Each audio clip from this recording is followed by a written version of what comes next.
Callie, we're live. We're live. Surprise. I'm here. Happy to be here. Excited to get started today. Yes. So today is normally the first Wednesday of the month, which is a Liz Wednesday, which I'm always excited to see Liz. I'm trying to see if these lights are making me. No, I'm also just as excited to see me. Yes. Sorry. My normal light that I use went out. And so I need to get a new one. So now I have hopefully I'm bright enough to everybody. But yes, so normally the first Wednesday of the month is a Liz Wednesday, but Liz works with some incredible people. And I know there's something big going on at OCD Institute of Texas today.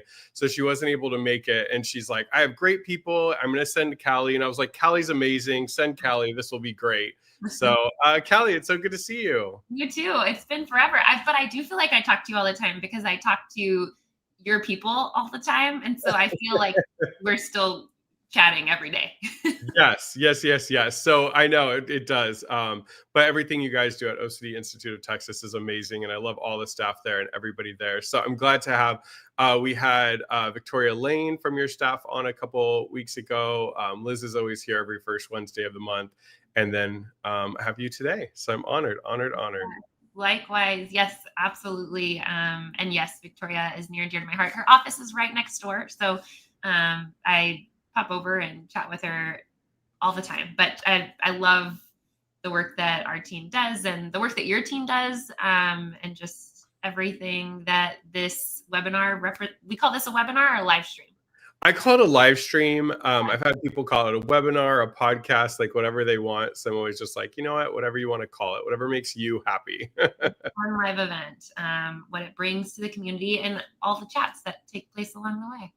Yes. So before we jump in, just as a reminder for everybody, this is a live stream. We are right now live on all different platforms. We're on iocdf.org/live, Facebook, LinkedIn, YouTube, Twitch, and X. We're going to figure out, my goal is to figure out Instagram one day, and then we can be on. I feel so old with you saying all that. I'm like, what is Twitch and X? I don't even know. I know. I like Instagram the most, but yeah, no, it's good to see. I like Facebook too. Facebook is cool to interact with people and stuff now. It used to like fall off a little bit, but we're back. I'm just happy to see people wherever they're joining us around the globe. So welcome everyone to this Wednesday's live stream, Ask the Experts. This Wednesday live stream is always about answering your questions, giving you direction, giving you support. I'm not going to speak for Callie, but I'm going to speak for myself and the OCD community. There are many of us that didn't have services like this when we were going through our own treatment. So just to have that ability to be able to live stream, to be able to answer your questions, bring together the community. The chat is always loud and positive and supporting each other. So I absolutely love that. I always have to do this reminder though, is that if you are here and you're just really struggling, you're feeling suicidal, you're really having a hard time, this unfortunately, you know, Callie and I aren't near you. We don't know your services. We can't support you. So that's the only time that we ask that you do go somewhere else. You either dial 988, go to 988lifeline.org, a local emergency room, 911. We just want you to get services and be safe. So wherever you can find those services, that is ideal. And you know, just get the help you need. And you can always find a provider near you at iocdf.org/find-help. And that way you can go ahead and find a provider that can work with you one-on-one.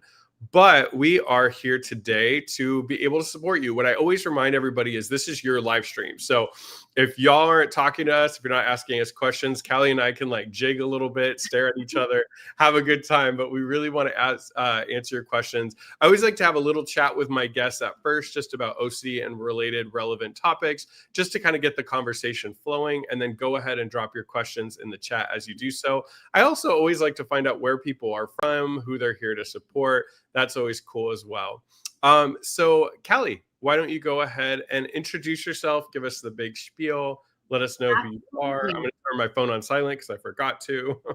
All good. Perfect. Yeah, I am Callie Werner. I think if I actually, for some reason, put my name in the chat right now, it'll say Callie Roper as my line because it's hooked up with an old email. But I am an OCD advocate myself. So I wasn't diagnosed until I was in college, competing competitively as a D1 athlete, distance runner, and went my whole life without receiving a diagnosis. Symptoms appeared for me at the age of 3 and would wax and wane, and became really debilitating at times. And I thought I wanted to be a news reporter until I got that diagnosis, and completely changed my career trajectory when I found out there was treatment that worked, and made it my mission to make sure that others also can get to that treatment a little bit faster than I did. And so, yeah, I think one of my favorite parts about working with incredible clinicians like Chris is that sometimes OCD makes us take ourselves a little too seriously.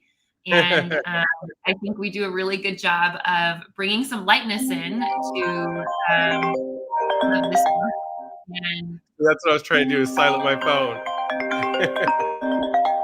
yeah, we can bring some and when we do that, it can make exposures a little bit more like easily attainable, I would say. So yeah, I think that covers most of me. I love working with OCD and perfectionism in athletes. That's a big passion of mine. And just got my PhD a month and a half ago now. So yeah, weird to see those letters pop up on the screen. I know, I saw that. I was like, congratulations. I always remember to turn my phone on silent before, and I was trying to do it on my phone to send to my laptop, and it wasn't cooperating. And then somebody, of course, called right at the second that I was doing it. So divine intervention. But I didn't want to take away from what you're doing. I mean, I always like to give people also the friend welcome. I mean, Callie, you've been amazing. I think of, I was watching a documentary about, unfortunately the football player that took his life, and just like the mental health that goes on. And it is that, sports is just such a high energy, high demand field, and people are, performing physically at their greatest, and they're pushed beyond their strengths. There's high expectations, and it negatively impacts people's mental health. We have the Olympics coming up. We had Ali Reisman, who's one of our spokespeople, who just did something for us and put out a video for us yesterday. There's all this really good stuff out there. And but there's still athletes struggling. I actually work right next to Modern Day. It's a high school that's known for like being really competitive, does number one in the state a lot. And I get a lot of athletes, whether it's body image, weight, OCD, restrictive eating, like all these different, a lot of anxiety, a lot of depression. And so it's so important. So you've done a lot in the field for people with sports and mental health, which is incredible. But just in general, treating OCD, what do you like about it most? What feels like the most rewarding aspect of it?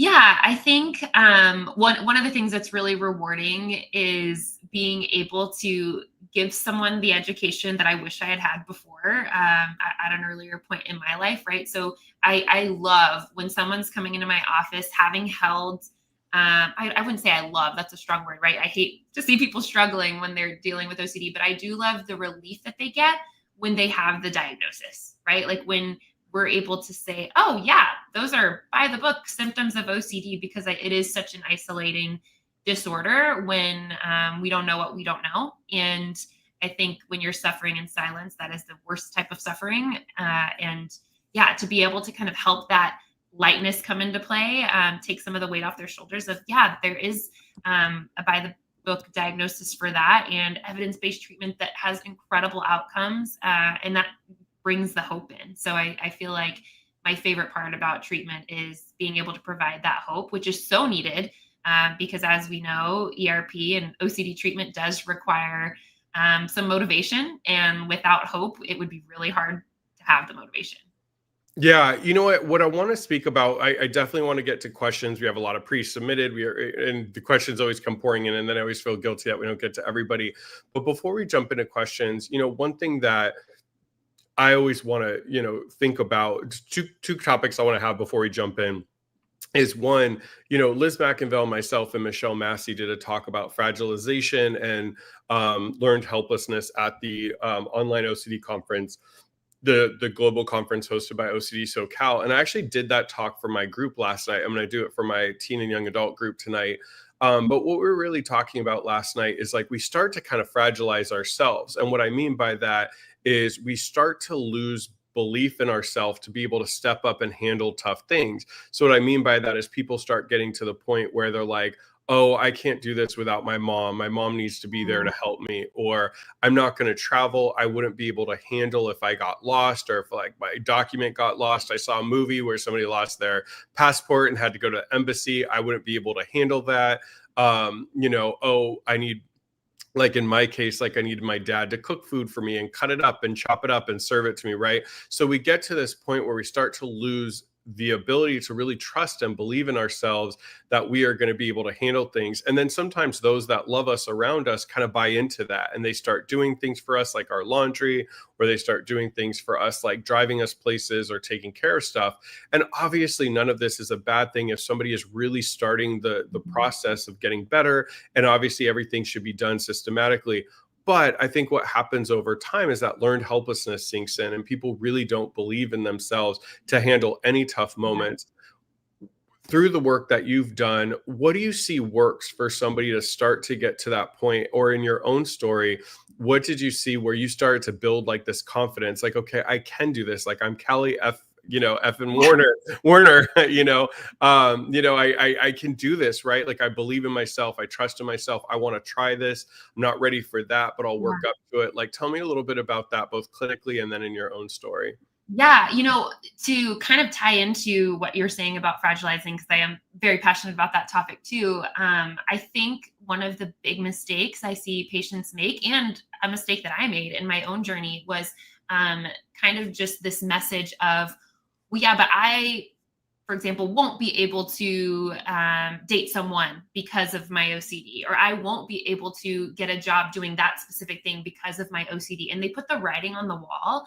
And sure, maybe right now with the symptoms that you're experiencing, you couldn't do that right now, right? But when we put something so in ink, so much in ink, right? Like inked on a piece of paper that I can't do this thing, we are already slowing the roll of our ability to do really good exposure work.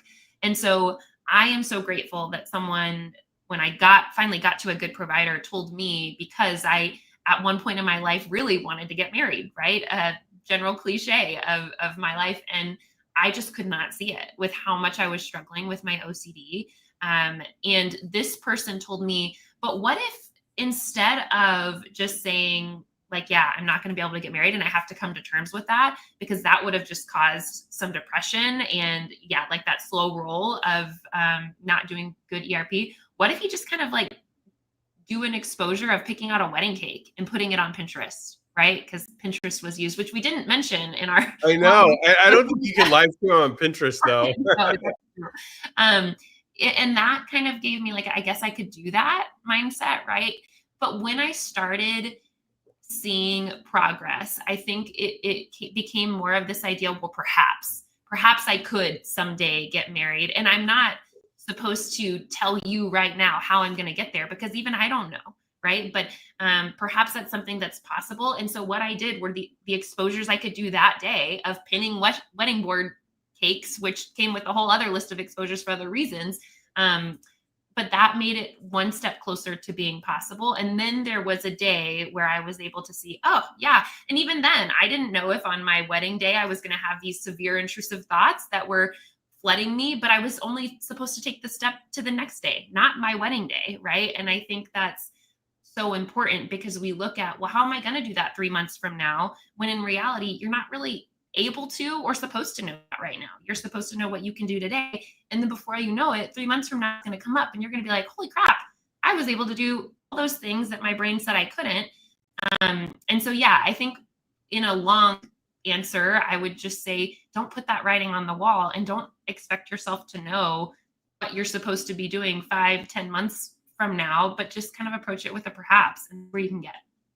Yeah, one of the things that I said in the talk, and I switched it around, obviously, because this was a talk for families, but for my group, is set some expectations for yourself. But make sure those expectations obviously are small and tangible. You're going to work up to those things. Make sure they're realistic and make sure that they're age appropriate, right? So if you're a 16-year-old client, your goals and your expectations of yourself may be very different than if you're a 45-year-old client, right? But I think for me, moving out and living on my own was huge, because when I was at my worst, I had to, like, everything sort of happened. Like when I had my suicide attempt, I totally crashed and burned, went to the hospital, had to move out of my house. Like all of that happened at the same time, and my brain associated moving with a lot of that stress because moving was so stressful.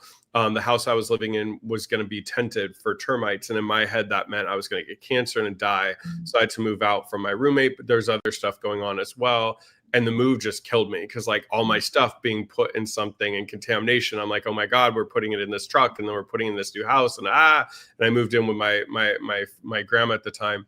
But you know, I remember just like living at home after my recovery because I was just like, I can't do that. I can't move. Like, look what happened last time. But what really helped me is kind of what we're talking about right now is that expectation for myself, and said, well, I think at the time I was like, I finished treatment about 24. So I was like in mid 20s. I'm like, well, you know, I have that expectation for myself. No judgment to other people. People can do what works best for their life. But for me, you know, it's my grandma. She needed her own home. Like I wanted to move out on my own and stuff. And I remember, you know, taking small steps, saving up money, starting to look for places, finding a place I liked, checking them out, committing, you know, so I did it step by step. But I hope what people are hearing is like, it's okay to have expectations for yourself. And it's okay to do that with compassion and warmth, right? We're not beating ourselves into submission. We're saying to ourselves like, hey, I want that for myself. And OCD has made me feel like I can't do it, right? I fragilized and feel like I'm just too, soft for that. I'm going to fall apart. But it's like, no, you got this. You can totally handle this. Yeah. I love that. I think that it's a tricky slope that you want to make sure that you're not painting the wrong picture with, right? So like checking in. And I often will say, do any of us, when we wake up in the morning, think about what we have to do in the next 30 days? Like each of those days? No, we wouldn't, because that would be so overwhelming, right? Like how many times do I have to brush my teeth in 30 days? How many showers do I have to take? How many calls do I have to answer? All of those things. We don't look at life that way. But yet when it comes to our future and OCD thoughts, whatever the fear is, we tend to go there with OCD. And so we really have to remember, okay, if I'm not doing that in everyday life, that's probably not a helpful approach in my life with my future and how I'm going to overcome these symptoms of OCD. Yeah. The second thing I want to talk about real quick before the questions, jump into the questions, is one of the other things is I think, unfortunately, like people hear words like chronic, or people read on Reddit, people not getting better. And I think that always makes me the most sad. And honestly, the reason I do this live stream, if I had to sum it up to one thing, would be solely like, if I can dedicate an hour to the community a week and just promise them that they can get better, because I've been there, like personally living with horrific OCD, housebound for 3 years. Like I know your story, I know Liz's story. Like I know all these clinicians that we are so dedicated because we hated what we went through so much. It's funny because you're talking about wanting to be a news reporter. I was an entertainment reporter full time. I remember us talking about that. Yeah. Yeah, I still do it on the side. I'm actually doing the Golden Globe announcements next Monday, but I have to be up. Yeah, I have to be up. A little side note. Little side gig, right? I have to be up at 2 a.m. because they're live at 5 a.m. Pacific time. So I have to drive up there. I'm still doing it on the side because it was a passion and it was what I thought I wanted to do for the rest of my life. But I remember getting better and then being like, how do I get better from this disorder and just like move on? Like it just didn't make sense. And then, for when Liz gave me the opportunity to co-host with her and eventually host, for me, it was like, I'm doing this because I think the biggest thing I want people to know is there's hope. But what I want us to talk about is like, I think people are getting better, but it's hard and it's tough and they have ups and downs. So they think they're doing it wrong. So I am here to say, and I'd love to get your point, my recovery was messy. There was definitely weeks that I was killing it. I was showing up to my therapist's office and I was like, yeah, I got this. I did the first 6 months of my treatment, no meds. I'm like, I got this. Then I had to get on meds because it was starting to hit a roadblock. I thought I was failing, but then I realized I just needed the help. There were certain things that were harder. Life after treatment was tough to kind of get back into life. There was days where I thought I was back at square one and my mom had to remind me, like, you're doing better. So if you are watching this and you are making changes, you're working slowly or working fast, whatever pace that works for you, if you're not having the easiest time to get there, it doesn't mean you're doing it wrong. You are reteaching your brain how to operate in the world without that constant alarm going off. So I think people, think that everybody who's getting better just like shimmies to the finish line.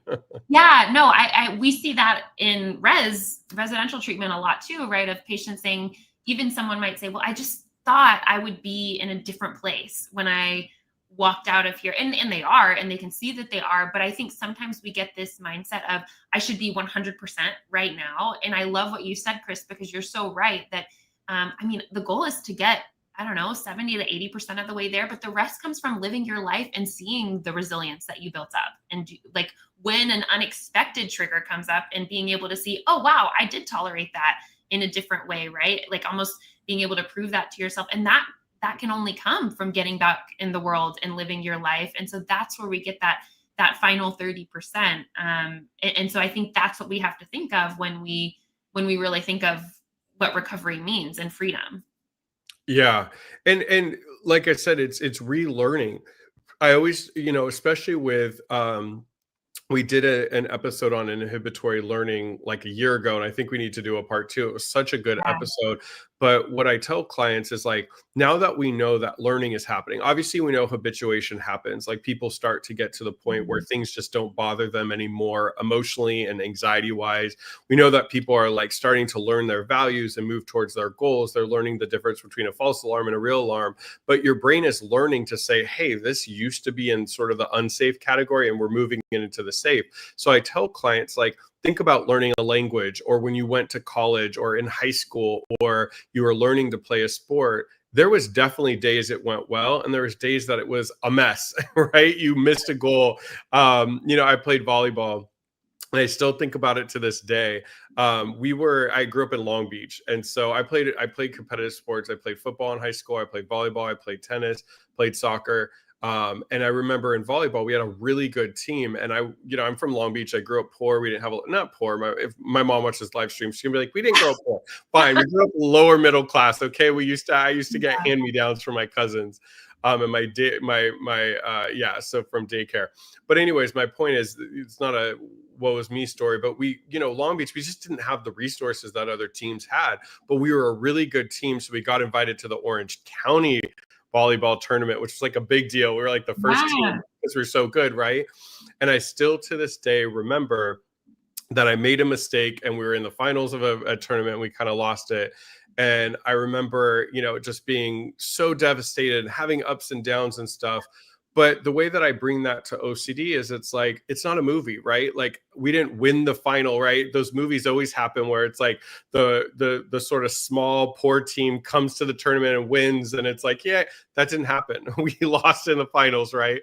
But my point of bringing it up is like, it's messy in everything we do, in work, in dating and stuff. And so you got to expect treatment to be that way. And it doesn't mean that you're losing. It just simply means that you're learning, and it's going to be bumpy at times, just like anything else. I always like to use this sports psychology analogy of like a distance runner, right? When you're a distance runner and you're starting your season, it's kind of not a great thing if you PR or if you get a personal record in your first race, because really distance running should look a little bit more like this. And then we kind of go into like recovery season, right? And so if someone has this expectation that they should go into the season up here and be that way the entire time, they're going to get injured, right? And so yeah, I feel like treatment can be a lot like that too, of there's going to be some ups and downs along the way. And that is part of building that resilience, because if I wouldn't have struggled after I finished a certain part of my treatment journey, then I wouldn't have known that I could, come back from a moment like that. I remember having a bit, like for me, my symptoms always got really bad around the time of a big race. And I was actually working here as a family therapist, and I had the Olympic trials to go to. And my symptoms came back pretty intensely for that week. And I was so terrified because I had been telling patients about freedom and recover and all of these things. And I'm like, here I am struggling. And it was such an incredible learning experience for me, because I came back into my environment here and I got back to doing what I was doing. And that those symptoms that really came up with a vengeance for 2 to 3 days resided. And I was able to pick up where I left off and see that, oh, wait, this fear that I had of this would be back forever the first time that I see a second of struggle was just that. It was a fear. And so I think I wouldn't have felt as confident as I do in my ability to handle the coping skills now if that wouldn't have happened. I think also one of the good things too is like that is life, right? I will never forget. I asked my mom once, I'm like, do you ever get to a point in life where like everything's settled? You're like not stressed, there's no problem going on or anything like that. And I will never forget my mom's like, no. She's like, there'll always be something, right? Like there'll always be a challenge. Something will happen at work, you know, there'll be layoffs or like you get kids and they get sick or like you have to move, like all that stuff. And so yeah, so it's just it's there's always going to be challenges, and you learn to trust yourself and navigate those and guide those through and groove through and land on your feet and get by, and that's all we can do. So We got a lot of questions, so I'm going to jump yeah. into that.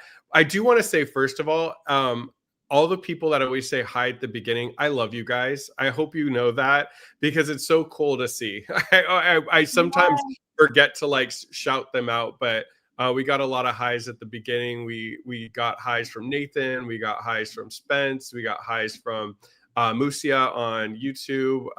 We got Gail says hi, and she's in Cape Town. I always want to go visit Gail. It's such a cool place. Meredith's here supporting her grandson. So I just want to say shout out to all those people. This is a good question, actually, especially because I am drinking it right now. Do you find that caffeine worsens OCD? So do you want to take a stab at it first? I can. It's totally up to you. Yeah, cheers. I am also drinking it right now. But I would say that when we have a caffeinated beverage, right, like if it were up to my OCD, I would never drink a cup of coffee again. But I love coffee. And I think when we drink something that's caffeinated, our body symptoms can be more alert, right? So we waken more. You might, depending on the caffeinated beverage, your heart rate might go up a little bit. And so that can send a signal to the brain that I'm anxious, which can in turn lead to more OCD symptoms, but it doesn't have to.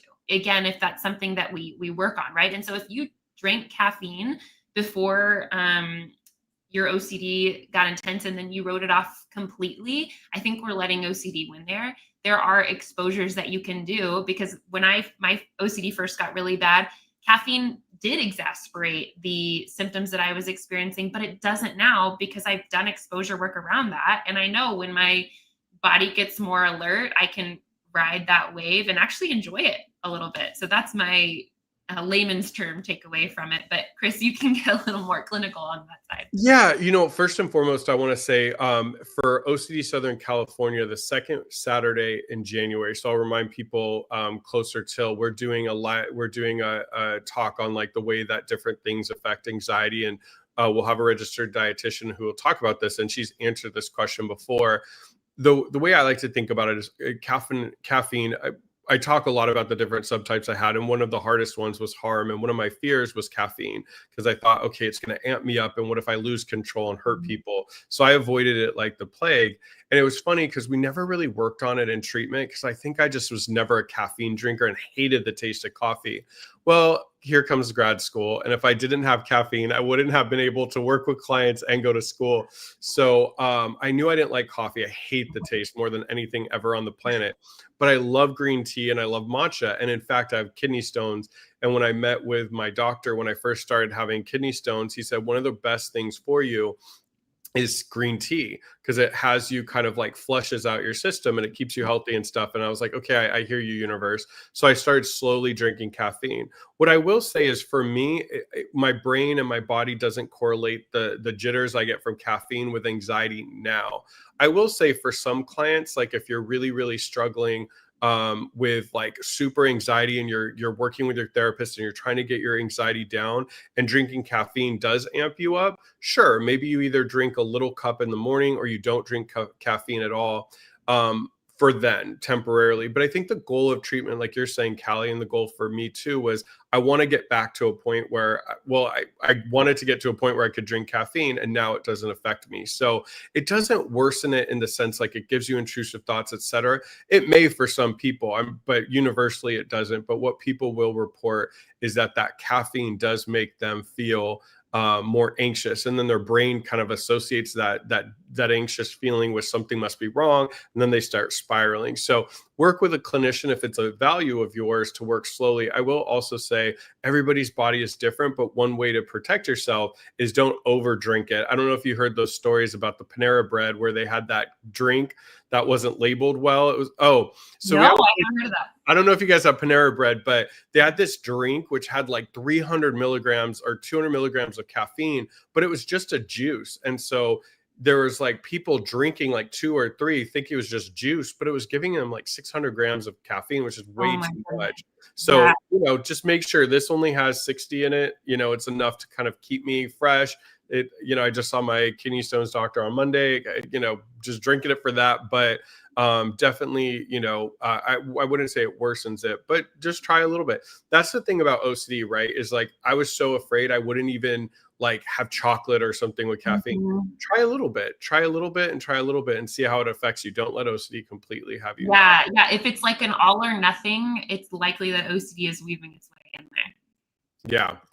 Someone just wanted to shout you out because you did the Stick with the Ick group on Monday too. If you don't know Stick with the Ick, a good friend of ours, Katie O'Dunn, has started a app, Stick with the Ick, and it's really for people with religious and moral scrupulosity, as well as like if your faith and OCD kind of connect. So it's a good, I know a lot of people use their faith to guide them to recovery, or unfortunately, sometimes OCD attacks your faith. So shout out, I just wanted to shout that out. Meredith, I wanted to put this up. Next week, we have Robert Hudak on the live stream. So every second Wednesday of the month is a psychiatrist.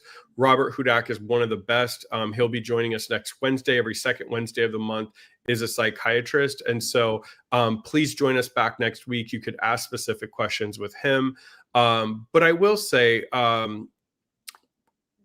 what I'd say when you ask Robert, because I could see this question as two-way. Either you're getting back on meds because you had a scary episode with the meds, but I think what it probably means is somebody had really bad OCD and you're getting back on the medication. The only thing I'll add, and you could add anything, but I think Robert will be better to answer next week, Meredith, is when you get back on medicine, I always call it turbulence. Like clients will find themselves a little irritable, or their stomach might hurt, or they're feeling a little bit of side effects. Stick with it. One of the best things I did for my own care is stick with medication, even at the beginning when things were a little shaky. And it helped me immensely. And I don't have to be on medication anymore. I haven't been on it for a while. But I think that's the one thing that I got told that helped me stick with it, is that, starting it might be a little bit bumpy. Yeah. Shout out to everybody liking and hearting the live streams. You could totally do that. Can you self-diagnose yourself with OCD?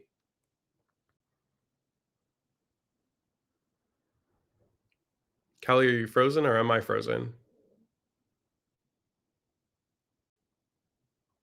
I hope I'm not frozen. Can people hear me okay? Is it Callie or me frozen? Somebody in the chat, let me know. Is it me or Callie?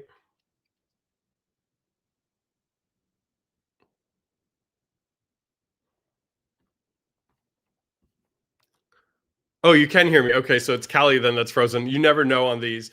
I'll answer that, and then Callie will be back to join us. Yes, so the good thing about, obviously I would always suggest that you get diagnosed from, and Callie will be back with us in a second. I always suggest that you do get diagnosed by a provider, right? Because we are super, super clear on what the diagnostic criteria is for OCD. So somebody is having intrusive, unwanted thoughts, sensations, images, impulses. Because of that, they are experiencing compulsions, whether it's mental compulsions, avoidance, physical compulsions, and it's affecting them at least an hour a day, either mentally or physically. And it's causing distress. And there isn't another answer for that diagnosis, because sometimes other things can look like OCD. Sometimes people mistake ADHD for OCD, maybe an impulse control disorder like gambling for OCD, or autism and OCD. So what I want you to try to do is to get a professional diagnosis. With that said, there are so many. You're back. I'm back. Sorry, I have no idea what happened. No, it's all good. I never know if it's me or the other person. So I'm like, comments, please let me know. So they did. I was just finishing this question. I was just saying, obviously a professional diagnosis, we have a lot of training in diagnosing it. We have different measurements and tools that we can use to give you a complete one. But I would say with all the information out there, because a lot of people have told me that in their country, they don't have a professional. So what I will say is there is something called the DSM. It's a diagnostic statistical manual of mental disorders. And you can look it up online. So just DSM-5, we're on the fifth edition, and just look up obsessive compulsive diagnosis. But make sure you click on something that is giving you the DSM diagnosis and just kind of read through it and see, does that sound like you? They'll also talk about, common misdiagnoses. Do those others sound like you? But I think with modern information out there, a lot of people are getting better at diagnosing themselves, but I would get a professional diagnosis if it's offered to you. Yeah, for sure. And I saw someone say an OCD screener, and we really like there's a few different ones, but we really like the Y-BOX, the Yale Brown Obsessive Compulsive Scale. Over here, it goes through all the symptoms. So you can determine if these are symptoms you're experiencing that are in line with OCD. And then there's a self-report version of that, as well as an OCD severity scale at the end with 10 questions. Yeah. Tay. Okay. I was trying to read it right. I've been emotionally and psychologically sensitive about everything around me, and it's literally increases the frequency of OCD thoughts, and I end up doing compulsions like crazy. Is there a way out? Yeah. So let me read that one more time. Yeah. I could jump in while you're reading. Yeah, go for it. Yeah, what I would say is this is a common experience with OCD. A lot of times we do get to a point. The best way that I like to think about it is if you've ever watched a movie, like a film where the main character, I just with my nephew, he likes, or not was it my nephew?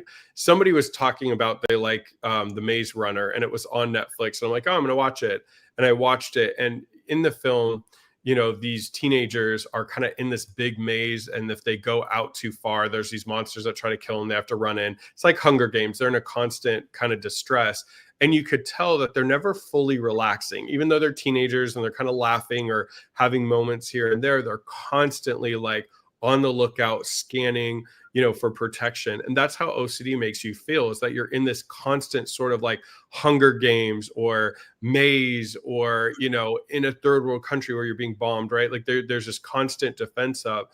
And because of that, we get more and more in that. We get more sensitive, and we get more scanning, and we get more short, straight to that. And so because of that, like you're saying, Tay, is that we get to a point that we do compulsions, because OCD has a great marketing team and has taught us that, hey, if you do these compulsions, you'll be safe.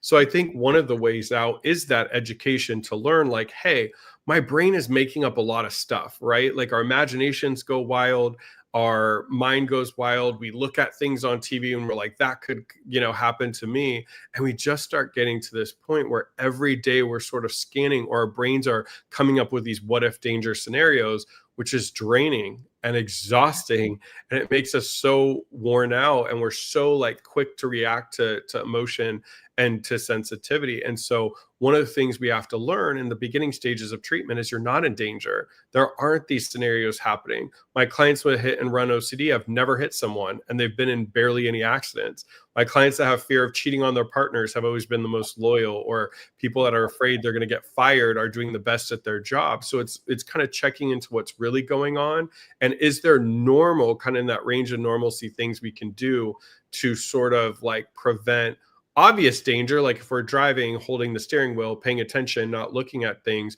but that above and beyond that OCD makes us do, we don't need to do. And that gives us that sensation we're in that. So learning and then slowly starting to kind of change your relationship with the fear and starting to live differently will help you get out of it. Yeah, for sure. I think that's so well said. The only other way I just explain it differently to different patients, but I always say it's like a switch flips, right? And once you're over that threshold, your baseline of anxiety is kind of at a new baseline for a while. And so, yeah, it totally makes sense that when a piece of paper falls off the desk or someone says hello, that you're going to be a little bit more jumpy because that baseline is heightened. And so when you do that work to kind of get in a good place with the OCD, that baseline starts to lower and you get to a place where you're tolerating more. But I also just would love to kind of go on a side note here, reminder that I think sometimes we get so caught up in the, okay, well, I'm doing that exposure, but my anxiety is still heightened, or but I'm still feeling anxious. And one of my favorite things to say at our clinic is, well, yeah, but you either just got here or behavior change comes before feeling change. Right. And so we really need to remember that a big part of this work is celebrating the wins of the behavior change, because I think so many of us can get really stuck on the, am I still feeling anxious? Am I still feeling anxious? And that's kind of like this analogy that if you were at Stick with the Ick last Monday, I used of like, well, if your big toe doesn't hurt, and then you start thinking about, how bad does my big toe hurt? How bad does my big toe hurt? Oh, my big toe hurts. Eventually your big toe is going to start hurting, right? And so if we're constantly checking in on how our anxiety is doing, we're not really giving it the chance to go down. So yeah, celebrate the wins and the behavior change. And let's kind of, I always say, approach the feelings curiously. Like, let's see in your next session what your feelings are doing instead of analyzing them every hour. Yeah, we do that a lot. We check, how do I feel about this? How do we feel about this? I love this one. And she clarified that her son is 27, not 227.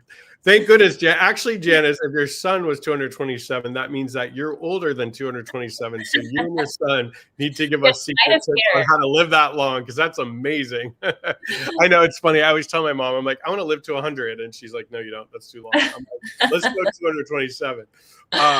But I think that's really cool. She was responding to someone else and just said, look, my son was in a similar place 6 months ago. He started meds and is doing ERP weekly therapy sessions. He's doing better now. People are getting better. That's why I wanted to put this comment up. So it doesn't mean that, you have to chase what Janice's son, or, because he's getting better and you're not, you're a bad person. It just simply means like, use these. One of my favorite quotes, especially when I was doing sports, was chase the dream, not the competition. I always tell my clients, don't worry about what other people are doing. Like, people will come and tell me after group, like, I felt really down because everyone seems to be getting better than me. And I'm like, no, that's not why group is there. It's to encourage, let them be guidance, or what are they doing that's working, but you're on your own path. And, a lot of people with OCD compare themselves. Why am I not here? Why am I not there? But when you make that decision, like Janice's son, you start to get better. And that's awesome. So true. Yeah. So well said. Somebody asked, what are methods to treat OCD outside of ERP? There was a really good, I think it's iocdf.org/treatments. That's why it's always hard to I'll put it up if that's it. But the IOCDF just put out a really good comprehensive treatment map. And Liz McAville and I were two of the people begging for it because they have a lot of those with medication. But it talks about frontline medication, frontline treatments which is cognitive behavioral therapy, a specific type, ERP, exposure with response prevention, medication. They talk about adjunctive treatments like ACT, which is acceptance and commitment therapy, cognitive therapies,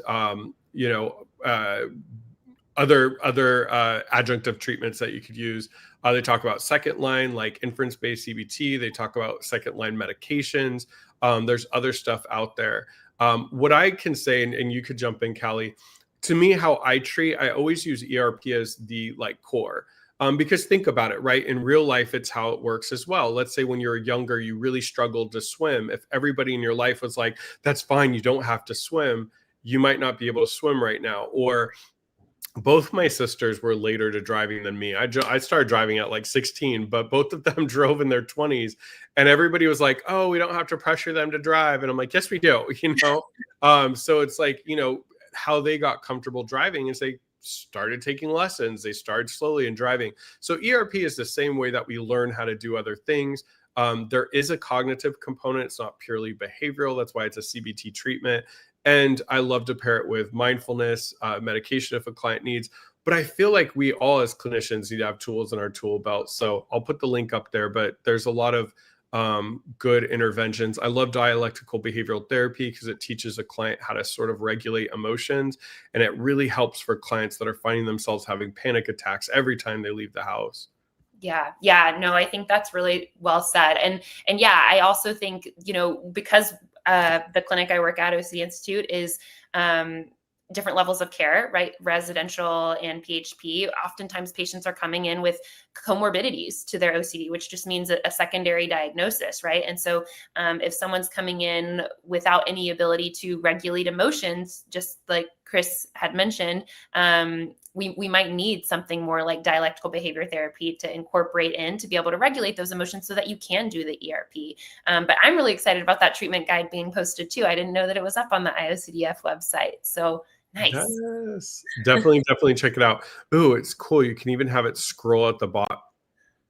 Oh, it says to scroll at the bottom, but it didn't work. Never mind. Just go there. It shows that it was supposed to do it. I'm going to put this question up quickly. Same thing I said to someone earlier, Debbie, if you come back next week, every second Wednesday, we have a psychiatrist, and that is the perfect question for Dr. Hudak next Wednesday. So it's the same link you're watching this on at same time. It's 12 Eastern or 9 a.m. And he'll be on. So please come back, ask those questions. Callie and I can obviously give guidance, but a psychiatrist, MD, this is what they breathe, eat, and sleep, just like we do on the behavioral side. So definitely check it out next week. Somebody was asking about the live stream schedule. Are you signed up for IOCDF alerts? Because they are sending out emails. If you go to iocdf.org/live streams, sometimes the schedule is up there. We actually have a meeting about it next Friday. We'll be better at putting it up. But just as a good guide, every first Wednesday, I'm going to call it, we have Liz and Friends, because if Liz McAville can't make it, she brings on friends. Every second Wednesday of the month, same time at 12 Eastern, we have a psychiatrist. Every third Wednesday, I'm now co-hosting with Kimberly Quinlan, who's amazing. And then the fourth Wednesday is a surprise guest. I know that the only live stream we're missing this month is on Christmas Eve. So we won't have it the 24th, but we will have it on New Year's Eve the following week. But yeah, and I'll always try to announce it. So, but it's always good to have, Callie on. Always love this. Meredith says, I feel that my grandson has just become resigned to it. He did no OCD and just told his therapist what he wanted to hear, so he didn't have to do the work. He did the same with his last psychiatrist, told his meds were working when he was lying to everybody talking about them. So what do you do as like a family member or a clinician, because we get clinicians that watch this, when the person with OCD isn't being fully open and honest? What are some ways that maybe we can help? Or if somebody's watching this with OCD, what encouragement do you have for them to be open and honest to their provider? Yeah, I mean, I think we're so like susceptible to catching up in this trap of, well, let me just tiptoe around and make that patient feel comfortable. Like, I don't want to make them feel uncomfortable. And I have to plug this episode on the podcast because I'm such a big fan. On the Anxiety Society podcast, we have an episode on good versus bad therapy. And it really does dive into, like, I always tell patients, if you love me, my first session or two with you, I'm probably not doing my job, right? I want you to like the work that we're doing, but good therapy is also supposed to challenge you. And so I would personally ask your grandson, well, what are his goals out of this, right? Does he have a goal to get better? And if not, maybe the ERP isn't the first step that he needs to do to build readiness to doing ERP, right? If he's not showing up ready to do the exposure work, because like I said earlier, a big part of good exposure work means having motivation to do it, but just really having a candid, transparent conversation with him. And if you're a part of your grandson's treatment, then I would highly encourage you guys to have a family session together, because you're probably seeing something that the therapist isn't seeing, and you can really highlight some of that and everybody just have an open conversation. But if any tiptoeing around the therapy room is happening, we're really not going to make the progress that we need to make to begin with. And I would call that a treatment interfering behavior, right? So that's where I would start, is just building or creating a space where we can be really open about what's going on in a way that's effective. Yeah, absolutely. And one thing that I always do with, okay, I caught up. I wanted to add some more questions, found them all.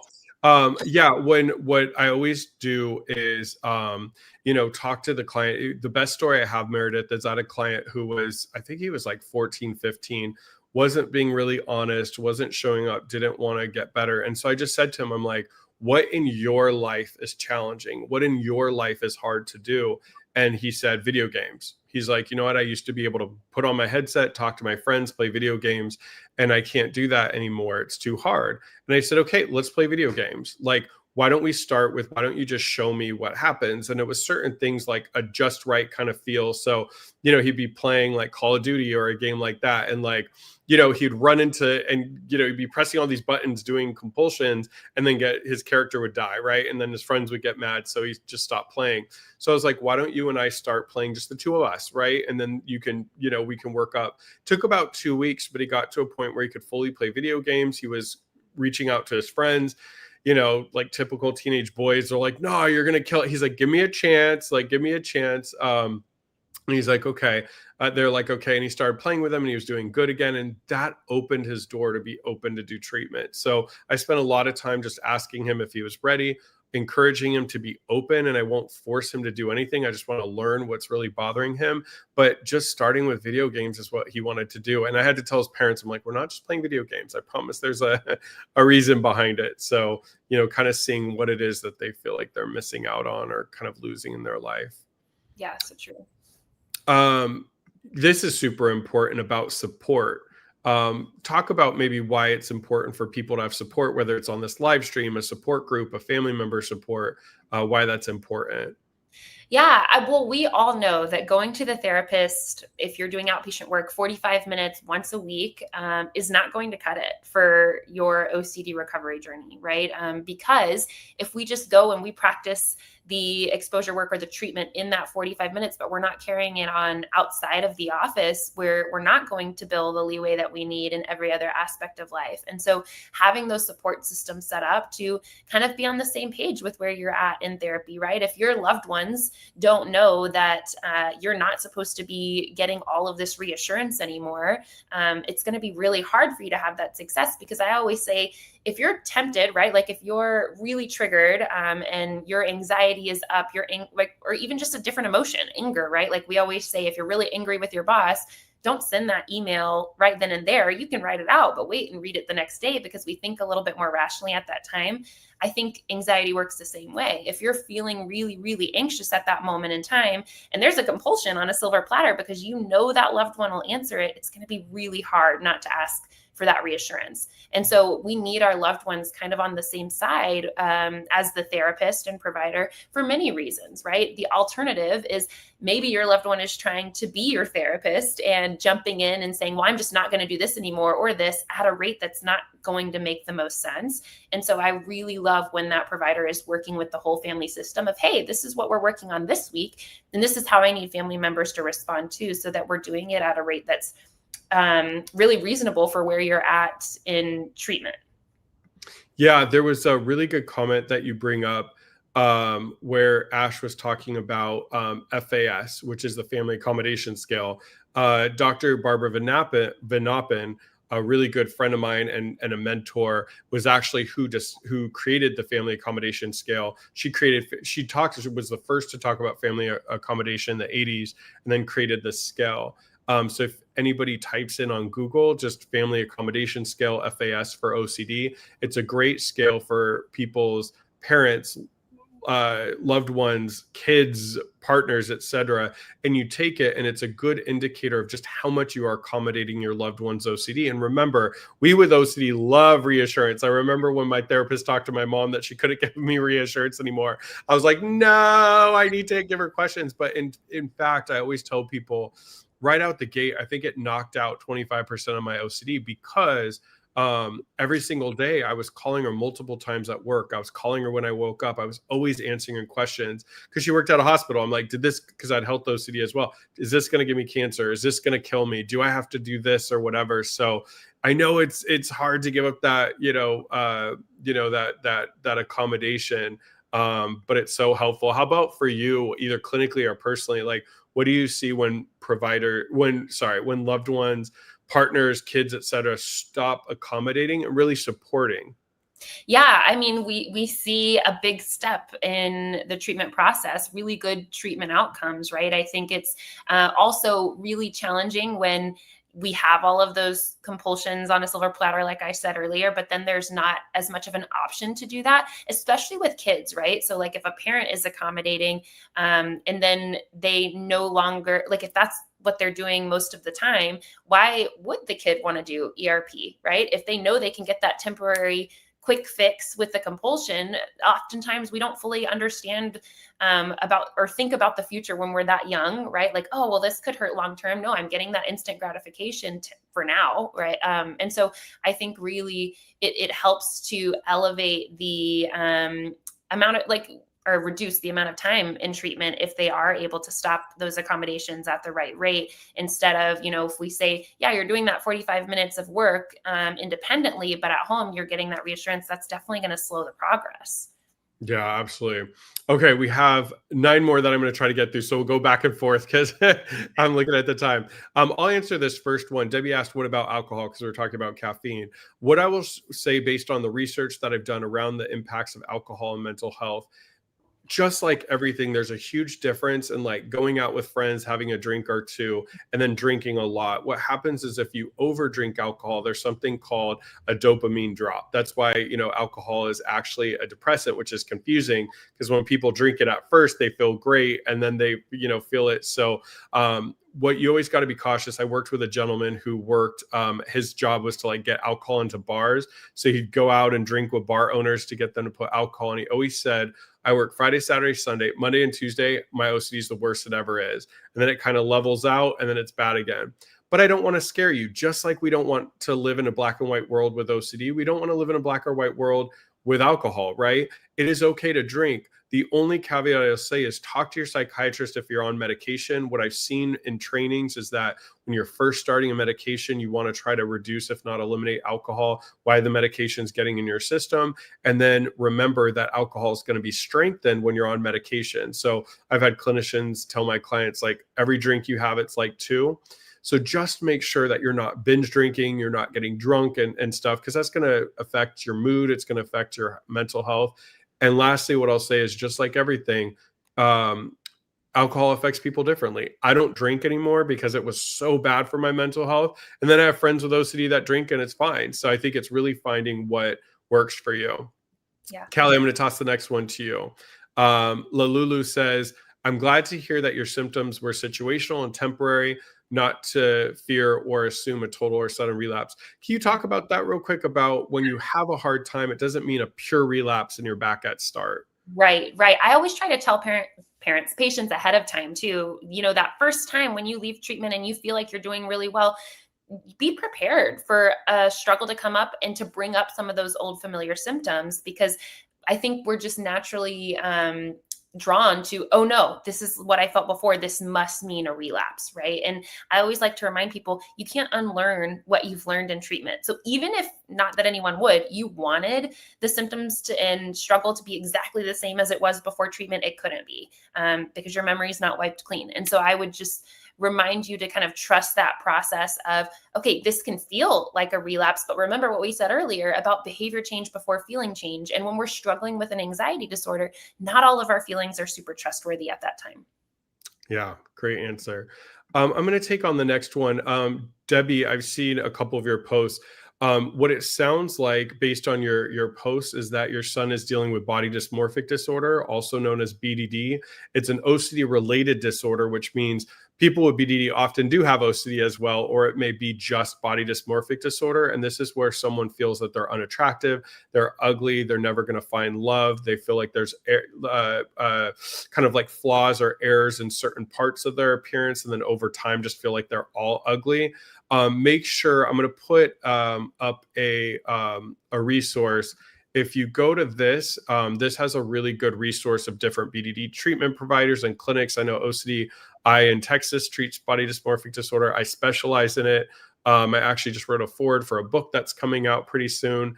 So once again, check out these resources.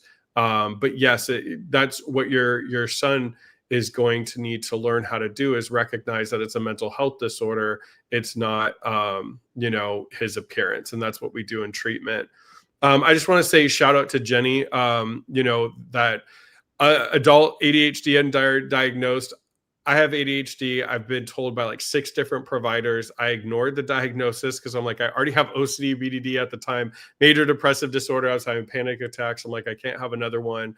But I think it's so important to get a full evaluation to see what co-occurring disorders he's having, and how they're affecting each other, because ADHD can impact and make people more impulsive, which means they may give into their OCD thoughts and compulsions much more. So, please, follow through with that. I think that's going to be great, and it will help a lot.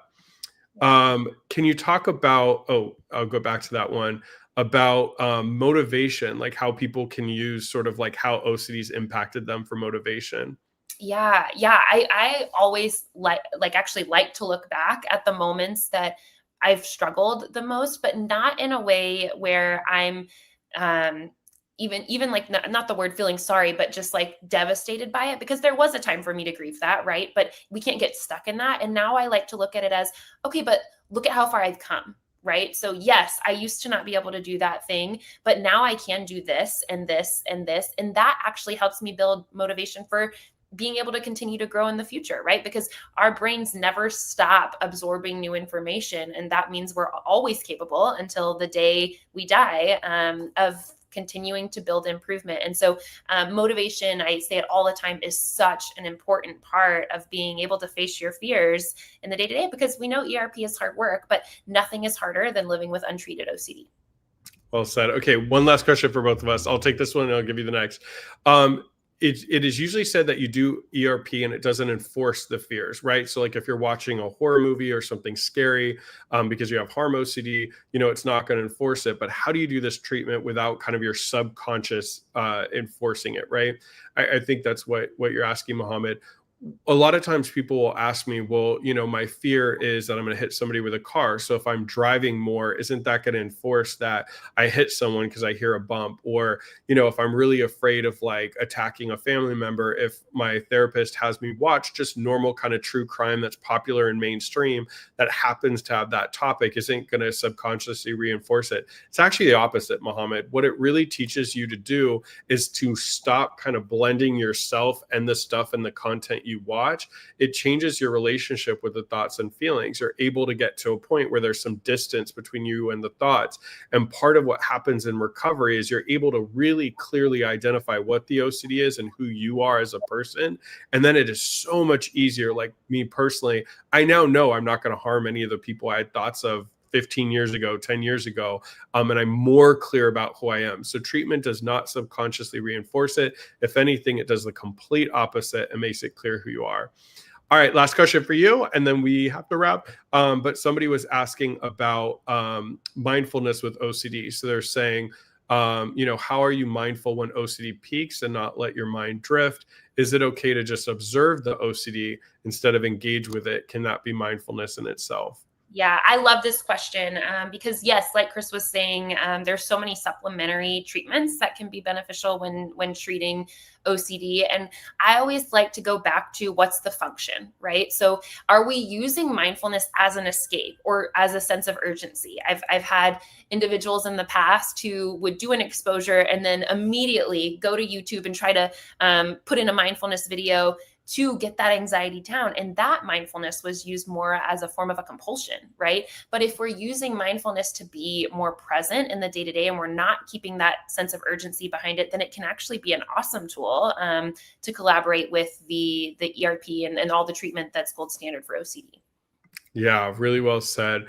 Quickly to answer this, yes, there's actually a Y box specific to body dysmorphic disorder. It's called the BDD Y box, and so that's a good one to see if you have it as well. All right, we went a little over because there were so many good questions. So I always feel guilty, like people don't understand. I go home and like curl in a ball. I'm like, why didn't we get all the questions? But I'm just kidding. Thank you. So I want to first a couple things, and then I'm going to give you the final word, Callie. First and foremost, thank you to everybody that watched and engaged. We had a really good live stream today. Our numbers were really high, which means more of you are joining, getting resources, connecting with each other, and feeling community, which is why I do this. So thank you, everyone. We are definitely never take for granted that we have this great live stream community that joins us either new or each week. So please be back next Wednesday. I'll be here to answer any questions about treatment, about OCD, about anything to do with OCD and treatment. And then we'll have Dr. Hudak, who will be here, who's going to answer your questions and talk about any kind of medication or ketamine TMS. So be back next week. But thank you, everybody who commented, who supported each other, who asked questions, or just watched. We really, really appreciate you. The only announcement from the IOCDF is we have the OCD Learning Summit coming up Saturday, December 13th. It's an all-day summit. You can earn continuing education credits. It's for clinicians to learn about law and ethics, as well as some of these additional treatments for OCD in addition to ERP. So make sure to check that out. But thank you guys for being here. And OCD sucks. Please don't listen to it. It's always lying. But Callie, what's the final word? And thank you so much for being here with me. Yeah, thank you guys. You're wonderful. This is always so much fun for me. It reminds me of the reason we do what we do. But all that to say, yes, just remember that freedom is possible, and that just by showing up and being here and asking questions, you are providing hope for others around you. So keep doing what you do. Yes. We were happy to have you as well, Spence. All right, everyone, take care. Have a great rest of your day. And we appreciate you for being here. Make sure to go to the IOCDF for all of your OCD needs. All right, take care, everyone. We'll see you back next week. And thank you, Callie, for being my guest today. So fun. Thank you, Chris. And thank you to everybody who liked and subscribed and thumbs up the live. We appreciate you as well. All right, take care, everyone.